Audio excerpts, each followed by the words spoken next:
আসসালামু আলাইকুম সবাইকে কিউট ব্লগসে স্বাগতম। সবাই কেমন আছেন? আশা করি সবাই ভালো আছেন। চলে আসছি নতুন আর একটা ব্লগ ভিডিও নিয়ে। আজকে সকালবেলা থেকে রান্নার ভিডিও দিচ্ছি, আর আমি কী রান্না করতেছি পুরো ভিডিওটা দেখবেন না টেনে, তাহলে কিছু কিছু রান্নাও শিখতে পারবেন। ভিডিওটা দেখেও ভালো লাগবে। যাই হোক, কয়েকদিন ধরে আমি ভিডিও আপলোড করতে পারি না, মানে বাড়িতে আসার পর থেকে আমি ইউটিউবে অনিয়মিত ভিডিও আপলোড করি, রেগুলার আপলোড করা হয় না, কারণ গ্রামের বাড়িতে অনেক বেশি কাজ থাকে। আর এত কাজের ভিডিও যদি আমি দিতে যাই তাহলে কিন্তু আমার একদিনে 2টা করে ব্লগ ভিডিও হয়ে যায়, কিন্তু কাজের মধ্যে না ভিডিও করাটা হয়ে ওঠে না। এত কাজ করতেই সময় শেষ হয়ে যায়, আর গ্রামের বাড়িতে কাজের কোনো শেষ নেই। একদিন সকাল থেকে সন্ধ্যাবেলা গ্রামের ভিডিও দিব, যে গ্রামের মানুষজন সকাল থেকে সন্ধ্যাবেলা পর্যন্ত কি করে। শুধু রান্নাবান্না খাওয়া দাওয়াটাই আমরা শহরের লোকেরা মনে করি, আসলে রান্নাবান্না খাওয়া দাওয়া ছাড়াও অনেক কাজ আছে গ্রামের মানুষের। তারা অনেক ধরনের কাজ করে, যেমন ধরেন উঠান ঝাড়ু দেওয়া, গ্রামের বাড়িঘর পরিষ্কার করা, ঝাড়ু দেওয়া, হাঁস মুরগি ঠিক করা, হাঁস মুরগির খাঁচা ঠিক করা, হাঁস মুরগির জন্য তৈরি করে খড়োয়া বলে ওগুলো, তারপরে মাটির চুলা বানানো। তারপরে এই সময় ধান কাটাকাটি হয়ে গেছে, ধানের কাজ, তারপরে ধানের পোয়াল টোয়াল শুকানো, পোয়ালের পুঁজ দেওয়া, গরু খাওয়ানোর জন্য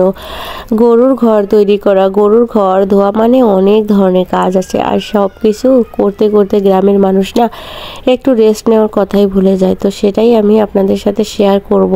গ্রামে না কখনো যদি লাকড়ির চুলায় রান্না করেন তাহলে বুঝতেন যে লাকড়ির চুলা ধরাতে কত কষ্ট হয় যদি শিনটা না থাকে। শিনটা বলতে পাট চাষ করে, সেই পাটটা দিয়েই আমাদের জাল ধরায়। তো পুরাতন এখানে কাপড় চোপড় দিয়ে আমি মাটির চুলায় জাল ধরাচ্ছি আর রান্নাবান্না করতেছি বসে বসে। এগুলো হচ্ছে সরিষার শাক, তো আমি বসে বসে রান্না করতেছি আর আমার মা অন্য কাজ করতেছে। গ্রামের এলাকায় না, গ্রামের একটা বাড়িতে, গ্রামের বাড়ির সব কাজ শেষ করতে গেলে 3-4টা মানুষ কাজ করেও কুল পাওয়া যায় না। আর শহরে বাসা বাড়ির কাজ তো একাই করে শেষ করেও রেস্ট নিয়ে সময় ঘুরে ফিরে অঢেল সময় হাতের মধ্যে। আর গ্রামের মানুষ সারাদিন কাজ করেও একটু বসে রেস্ট নেওয়ার সময় পায় না। এখানে এত ব্যস্ত সবাই, কি বলবো, বলার ভাষা নেই। আমি এখানে এসে বোর হয়ে যাই, মাঝে মাঝে বিরক্ত লাগে যে একটি গল্প করার মানুষ পাওয়া যায় না।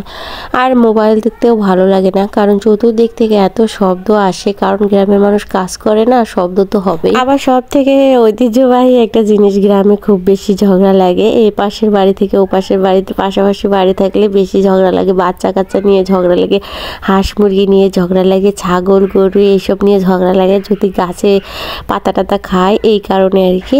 আর এই ঝগড়াটাতে একটু সময় নষ্ট হয়, এই ঝগড়া দেখতেও ভালো লাগে, অনেক সময় আবার খারাপও লাগে। অনেকে ঝগড়াঝাটির মধ্যে আবার মারামারি শুরু করে দেয়, এতে বেশি ক্ষতি হয়ে যায়। আজকে আমি এই কুমড়াগুলো রান্না করতেছি এরকম করে আলু ঘাটি দিয়ে, আমরা এরকম করে রান্না করি। আর অনেকে তো কুমড়ার মোরব্বা বানিয়ে খান, তো তারা এরকম করে রান্না করা যারা জানে না তারা এরকম করে একদিন হলেও বাসায় রান্না করে খেয়ে দেখবেন, খেতে কিন্তু অনেক ভালো লাগে। তো যারা আজকে আমার চ্যানেলে নতুন ভিডিও দেখতেছেন তারা সবাই অবশ্যই দয়া করে আমার চ্যানেলটাকে সাবস্ক্রাইব করে দিয়ে পাশে থাকবেন, পাশে থাকা ঘন্টাটা একটু বাজিয়ে দিবেন, আর ভালো লাগলে লাইক করে দিবেন, কমেন্ট করে জানাবেন কোথা থেকে আমার ভিডিও দেখতেছেন। সারাদিন কষ্ট করে রান্নাবান্না করে ভিডিও বানাই আপনাদের জন্য, একটু বিনোদন দেওয়ার জন্য। আপনারা একটু রেসপন্স করলে খুবই ভালো লাগে, তাছাড়া কিন্তু একটুও ভালো লাগে না।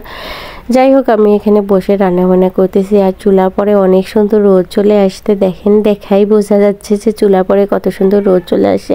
আর শীতের দিন না এরকম চুলার পরে বসে রান্না করতে ভালোই লাগে, কারণ চুলার তাপটা গায়ে লাগে, খুব ভালো লাগে। আর রোদ তো চলেই আসছে, এত ভালো লাগতেছে আজকে কি বলবো। আর কয়েকদিন ধরে এদিকে শীতের প্রভাব একদম নেই বললেই চলে, খুব বেশি রোদ ওঠে, আর রোদের তাপমাত্রা অনেক। এখন কিন্তু সকাল 7টা থেকে 7:30 বাজে, তাতেই বাড়িতে প্রচুর রোদ চলে আসছে। বাড়ির মধ্যে গাছগাছালি কিছু ডালপালা কাটা হওয়ার কারণে বাড়িতে অনেক বেশি রোদ চলে আসছে, আর রোদের কারণে খুব ভালো লাগে। শীতের দিন রোদ পোহাতে খুবই ভালো লাগে, আর শীতের দিন রোদের মধ্যে তো ভিটামিন ডি আছে জানেনই।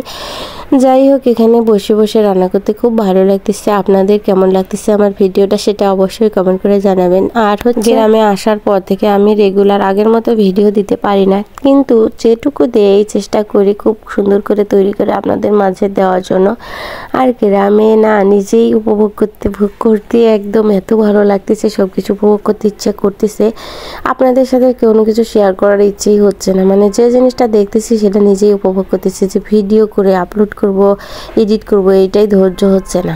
কোথাও গেলে কারো গল্প দেখলে বা ঝগড়া দেখলে বা কোনো একটা জিনিস দেখলে, কেউ যদি পুকুর শেষে মাছ ধরতেছে সেটা যদি দেখি, সেই সব কিন্তু নিজে দেখতেই ভালো লাগতেছে। ওখানে দাঁড়িয়ে যে একটু ভিডিও করব, বাসায় এসে এডিট করব, তারপর আপনাদের সাথে দেব, এটাই আর না ইচ্ছা হয় না, বুঝছেন? এমন একটা অবস্থায় পড়ছে। কথায় আছে না, চাচা আপন প্রাণ বাসা আপনি বাঁচলে বাপের নাম, সেই রকম নিজে আগে দেখি, আগে উপভোগ করি, তারপরে আপনাদের সাথে শেয়ার করব।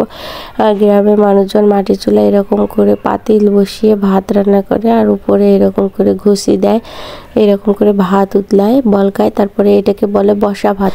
তো আজকে আমাদের বাসায় রান্না হচ্ছে, দেখলেনি তো, আমি প্রথমে শাক রান্না করে নিয়েছি, তারপরে রান্না করলাম কুমড়ো আলু দিয়ে, আলুর ডাল দিয়ে, আলু ঘাটি দিয়ে এক কথায় বলতে পারেন। তারপরে এখন পেঁয়াজকলি ভাজি করব। আপনারা সবাই পেঁয়াজকলি বলেন এটাকে, আর আমরা বলি পেঁয়াজের ফুল। পেঁয়াজের ফুলের ভাজি, সাথে দিছি আলু, এরকম করে আমরা ভাজি করে খাই। আর চুলার আঁচটা কমিয়ে দিছি যাতে করে হালকা আছে এটাকে ভাজতে পারি, আর বেশি জোরে জাল দিলে কিন্তু আপনার পুড়ে যাবে, তাই জন্য বেশি কিছু দিলাম না। যেহেতু পেঁয়াজের ফুল, এটা পেঁয়াজে বলা যায়, শুধু কাঁচামরিচ চিড়ে দিয়ে আমি লবণ দিয়ে, তারপরে একটু হলুদ দিয়ে আর অল্প একটু মশলা গুঁড়া দেব, দিয়ে তারপরে আমি ঘন ঘন লাড়াচাড়া করবো যাতে করে নিচে না লাগে, এরকম করে আমি ভাজিটা করে নেব।